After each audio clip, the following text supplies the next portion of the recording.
¿Qué tal? Es un gusto estar compartiendo un espacio con un personaje de la atención a la salud de nuestro país.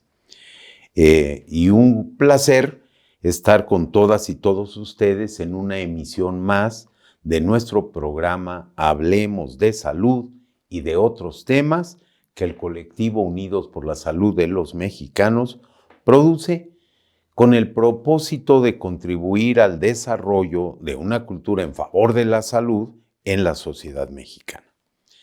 En esta oportunidad, en esta emisión, en nuestro programa, vamos a hablar de un tema realmente muy importante: los servicios de salud de nuestro país.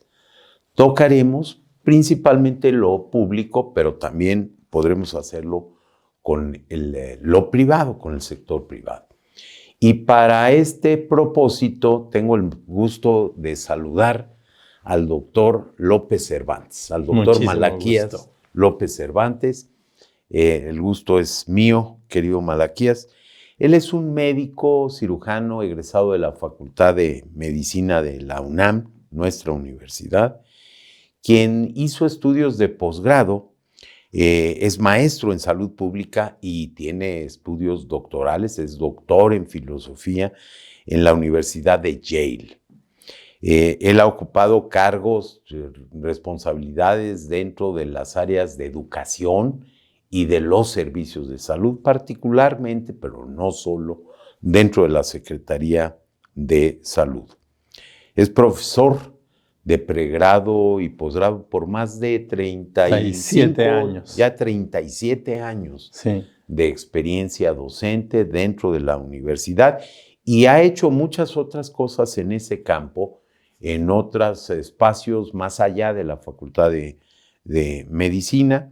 Es un autor prolífico que tiene contribuciones originales importantes en el terreno de la epidemiología, de los servicios de salud, de la organización de los servicios de salud en nuestro país, libros, publicaciones incluidas en los principales índices médicos y científicos de nuestro país, y además ha sido reconocido por su trabajo con distintos premios, distinciones que se le han otorgado por diversas estructuras y organizaciones. Para mí es un gusto tener en esta emisión al doctor López Cervantes, con quien me une una relación que también ya va más allá de los 37 años, más allá de eso. Es por esto que me da mucho gusto estar con el doctor López Cervantes, y vamos a iniciar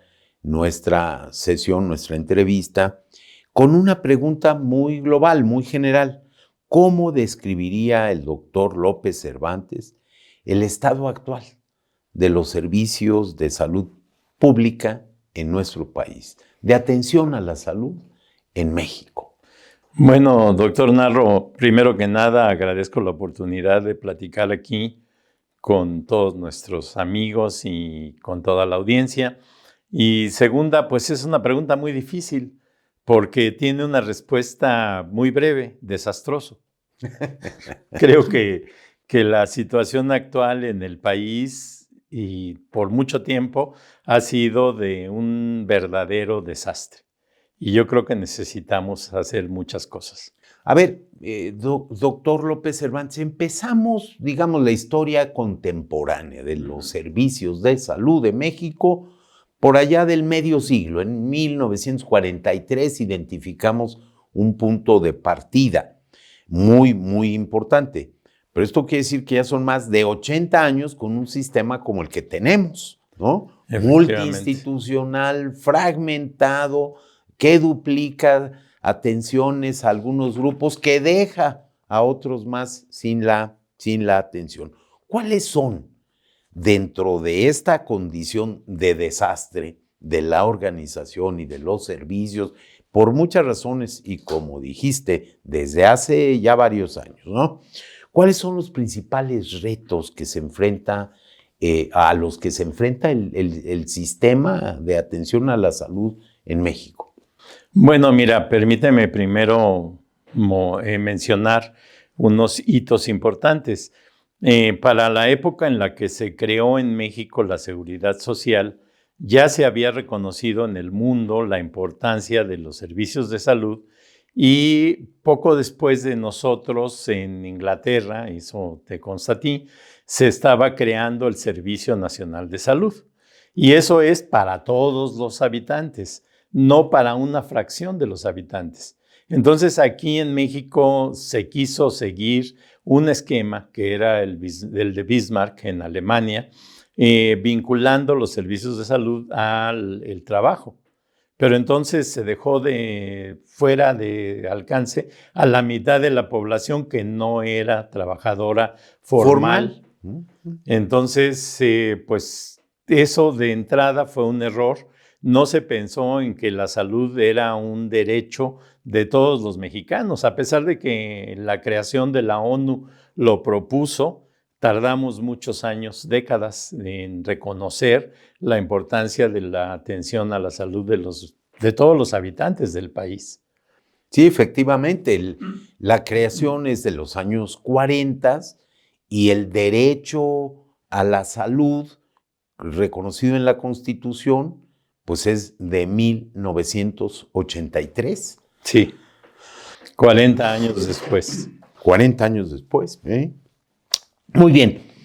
En tus análisis, en tus estudios, en la forma como has tú concebido, ¿cuál sería el diseño que sería recomendable del servicio? ¿Cómo debería ser nuestro sistema o nuestro Servicio Nacional de Salud?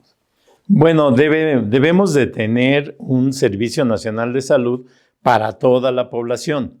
Y de hecho, ya ni siquiera para todos los mexicanos, sino inclusive para todos los seres humanos que se encuentren en nuestro territorio. De manera tal que debe haber una aportación de recursos públicos para atender per cápita a todos los ciudadanos. Y con esa fracción, tratar de financiar organizaciones que le den la atención. No tiene por qué ser una sola. Puede haber varias organizaciones que digan, bueno, yo tomo estos 10 pesos que se asignan cada año a los mexicanos y si lo complemento con otros 5 pesos de cualquier origen, pues ya les ofrezco la atención. Pero debe haber un paquete de atención que sea idéntico para todos. Y para esto tienen que ser intervenciones efectivas y que se hagan de manera eficiente, como dijo uno de los grandes próceres de la medicina, ¿no? Bueno, de la salud pública. De la salud pública. Sí, es absolutamente cierto. Esa fue la motivación. Nuestro sistema dividió a quienes tenían un empleo formal, quienes eran asalariados en una empresa con un, comillas, patrón, un empleador, o a quienes eran trabajadores formales para las estructuras gubernamentales y a quienes no lo eran. Y entonces, bueno, pues tenemos, y de los que sí estaban trabajando para las estructuras gubernamentales, pues tenemos un servicio para Pemex, otro para Marina, uno más para la defensa, para el ejército, uno más para estructuras estatales, para trabajadores estatales, como el caso del Estado de México, Así o para es. municipios. Entonces, está muy fragmentado, no es eficiente y 80 años después ya necesita una cirugía mayor. Una cirugía mayor, efectivamente, y los servicios deben de ser equivalentes. Entonces tiene que haber un acuerdo sobre qué es lo básico que todos deben recibir y eso poder financiarlo de manera completa. Perfecto. Ahora, tú decías en sentido figurado 10 pesos o 5 pesos, y esto me lleva a preguntarte, querido Malaquías, sobre el tema del financiamiento a los servicios. ¿Cómo ve un especialista como tú el financiamiento, la presupuestación, los recursos de que disponen los servicios públicos, que además tienen también diferencias importantes en el per cápita? Tú decías debería haber algo más parejo, ¿no? ¿Es suficiente? ¿No? ¿Nos hace falta? Bueno, piensas? yo creo que nos hace falta, pero hay dos maneras de calcularlo. Uno es de principio a fin y el otro es de fin a principio. Entonces, creo yo que esta última es la peor porque esconde muchas ineficiencias. Por ejemplo, el Seguro Social. Dice que brinda todo, no lo brinda todo en realidad, pero desperdicia mucho y nunca se han preocupado en el Seguro Social por ser más eficientes. En la Secretaría de Salud se tiene muy poco dinero, pero se desperdicia también mucho. Entonces, ¿por qué? Porque se pone cualquier cosa, se trata de tener cualquier cosa al alcance de los ciudadanos, independientemente de que no se utilice. Cuando tú fuiste secretario en el estado de Campeche, se abrió en el Hospital General de la ciudad de Campeche un servicio de neurocirugía y tuvo un paciente en un año. Entonces salía más barato haber ido con ese paciente a Nueva York a atenderlo que atenderlo en la ciudad de Campeche.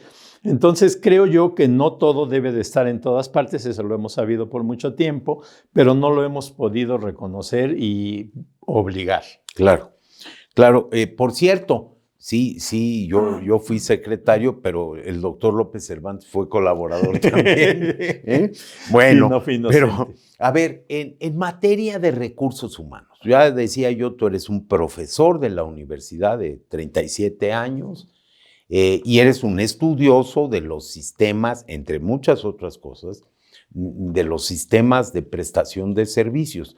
Y los sistemas, las instituciones requieren recursos humanos y requieren lo mismo personal de enfermería que médico, que de químicos, que psicólogos, que odontólogos, que trabajadores sociales, administradores.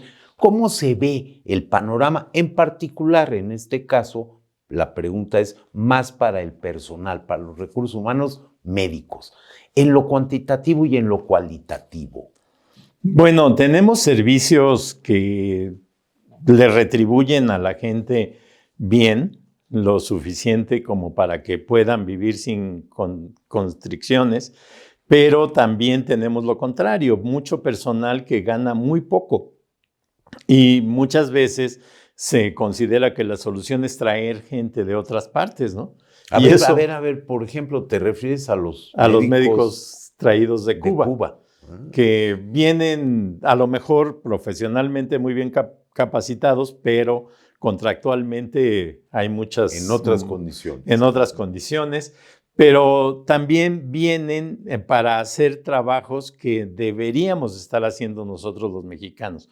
Por ejemplo, ser especialistas en lo que sea, pero trabajar en un pueblecito por allá lejano, pues entonces quiere decir que trabajan como médicos generales. Va a pasar lo que estabas diciendo del caso de Campeche. Así es, ¿no? Exactamente. Un gran especialista, un subespecialista, alguien que tenga una alta especialidad, nos da ahora el gusto de decirlo así. Que trabaja en una pequeña población, pues no va a tener la posibilidad de desarrollar su trabajo. Un neurocirujano en una población de 5,000 habitantes, pues no parecería lo más pertinente, ¿verdad? Pues no, porque va a trabajar como médico general en el mejor de los casos. Y si no tiene medicamentos, por ejemplo, pues de nada sirve que esté allí porque va a dar una receta que el paciente tiene que ir a otro lugar a surtirla y además con sus propios recursos, cosa que es completamente viciosa.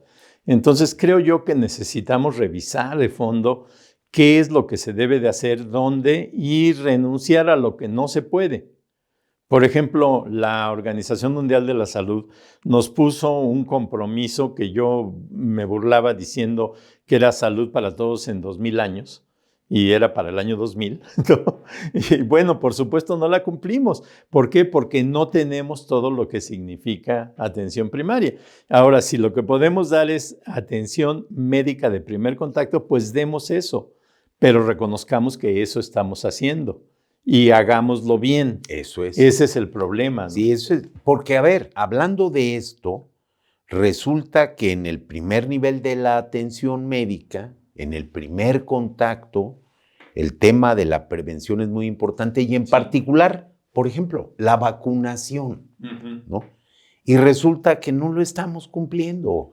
Entonces, ni siquiera ese programa nacional de vacunación que nos llenaba de orgullo, la verdad que se ha demeritado Sí. mucho, y no solo por falta de recursos, sino también por la capacidad de organización, de administrar debidamente los programas. Pero bueno, a ver, tú también te formaste, me consta, dentro de una idea, dentro de una doctrina que pretendía que en los servicios de salud el primer nivel de atención tuviera una gran fortaleza, fuera efectivamente la base, el fundamento de los servicios. ¿Sigues manteniendo esa opinión? Sí, completamente. Yo creo que lo que hay que hacerlo bien y para eso se requiere que la gente sepa lo que tiene que hacer.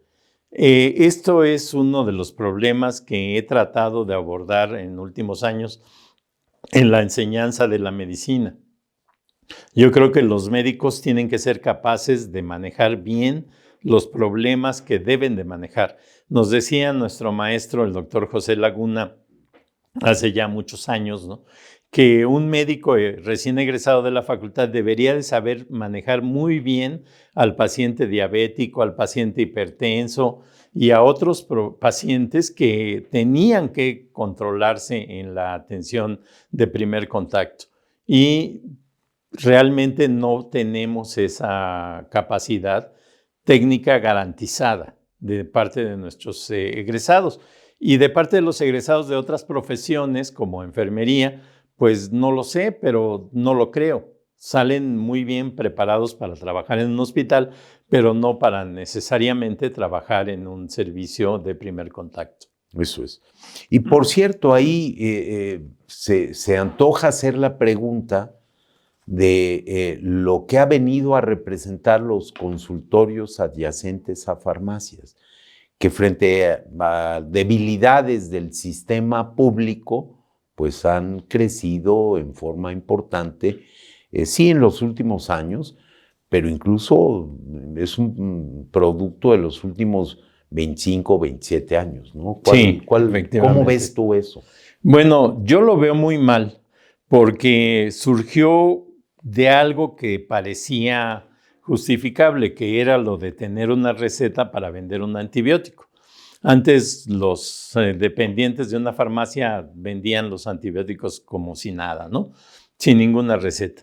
Y cuando las farmacias empezaron a tener este espacio dedicado a la atención médica, se dieron cuenta, yo creo, por lo menos los dueños de las grandes farmacias, de que tenían una mina de oro, porque teniendo un profesional allí que expide recetas, entonces justifican las ventas de cualquier cosa.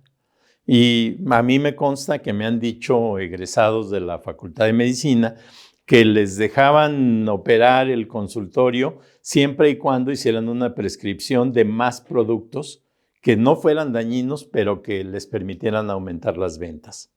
Entonces hacen un diagnóstico, prescriben lo correspondiente y luego le agregan cosas que no tienen ningún beneficio para que la farmacia gane. Quien lo haga, pues está faltando a los Está principios faltando a la éticos ética. fundamentales de la Sí, profesión, ¿no? pero el tema es que sí lo hacen. No puedo decir que en todos los casos, que en todos los lugares. Me metería, yo creo que en terrenos jurídicos que no puedo manejar. Sí, pero pasa. Pero ¿no? pasa. Pero pasa y no debe pasar No en debe ningún de caso. suceder en ningún caso. Muy bien. Oye, y hablando de eso, porque esto sucede en un consultorio que está a una farmacia y en donde, pues en principio por lo menos, está garantizado el abasto de los medicamentos que va a solicitar el médico para un paciente. Pero ¿qué está pasando con el desabasto en el sistema público? ¿Cómo se ve? ¿Qué tenemos que hacer para regresar a un nivel satisfactorio? No se puede tener el 100%, como dijo un expresidente, el presidente López Obrador, que iba con su megafarmacia a tener ahí todos los medicamentos medicamentos. de todo el mundo. Pues es imposible, por supuesto, eso no se cumplió. Era absolutamente falso. Pero sí que los sistemas públicos, las instituciones públicas, tengan un abasto suficiente, ¿no? Y ha habido muchos problemas. ¿Cómo lo ves? Sí, bueno, yo creo que es un problema de carácter ideológico. Lo que yo pienso que se ha buscado es evitar que se hagan negocios. Cuando tenemos una estructura mixta en la que vive el sector público, pero también el sector privado. Entonces es inevitable que haya negocios y que haya ganancias. Lo que no se debe de hacer es tener ganancias ilegítimas. Ese es otro boleto. Pero evitar que haya ganancias no es una meta plausible. Entonces, pues los proveedores, los fabricantes, no están dispuestos a salir perdiendo, no es negocio, y el gobierno quiere que se maneje todo de una manera irreal. Entonces yo creo que no se puede resolver este problema del abasto de medicamentos. ¿Y en qué se traduce? En que el paciente y el médico tienen un encuentro, pero que es infructuoso, porque no tienen lo correcto. Pero en el peor de los casos tienen lo incorrecto. Entonces empiezan a prescribir de una manera incorrecta. Incorrecto. A mí me consta, porque tengo un hermano diabético, que le están prescribiendo, en este caso en el IMSS, un medicamento para el control de la diabetes que ni siquiera saben manejar. Es un medicamento muy novedoso, sumamente caro, y no tienen el medicamento más barato que podría utilizarse, que debería utilizarse. ¿Sí? Oye, y hablando de esto, porque tú lo dices, creo que muy bien, el sistema económico de México, como el del mundo, es un sistema mixto, público-privado, donde hay interrelaciones, donde hay espacios para uno y reglas para todos, para uno, para otro, pero las reglas bien claritas, que es lo que nos debería evitar caer en tentaciones de corrupción, de mal manejo de recursos, de no rendición de cuentas, etcétera. Pero esto me lleva al tema, a la pregunta que lo vimos, por cierto, en el caso de la pandemia, de que se pueden establecer favorablemente para la sociedad alianzas, asociaciones público-privadas. ¿Tú qué piensas de esas asociaciones? Cuando las asociaciones público-privadas significan organizaciones con financiamiento público y privado, cuesta mucho trabajo, porque cada quien jala la cobija para su lado. Yo creo que las alianzas público-privadas son trabajar todos en el mismo camino, jalar parejo y jalar en el mismo sentido, y cada quien lo suyo. Entonces, puede haber organizaciones privadas que nada más sobrevivan con el presupuesto público, y puede haber organizaciones privadas que requieren más, y quien tiene más, pues que invierta más y gaste más. Pero no necesariamente organizaciones que tengan partes financieras de cada lado, porque entonces siempre va a haber peleas por el dinero. Muy bien. A ver, en los últimos 2 minutos, antes de despedir esta emisión, un comentario final sobre el tema, los servicios, el futuro, la sociedad, lo que quieras. Con mucho gusto. Mira, yo creo que lo importante en México es profesionalizar la salud pública. Yo creo que eso es algo que hemos dejado de lado históricamente. Normalmente lo que se pensaba era que uno estudiaba medicina y después caía, que por cierto se consideraba el cesto de la basura, en la salud pública. Y ahora nos damos cuenta de que la salud pública no es una rama de la medicina. En todo caso, la medicina debería de ser una rama de la salud pública, pero no hemos profesionalizado la formación de personal de salud pública.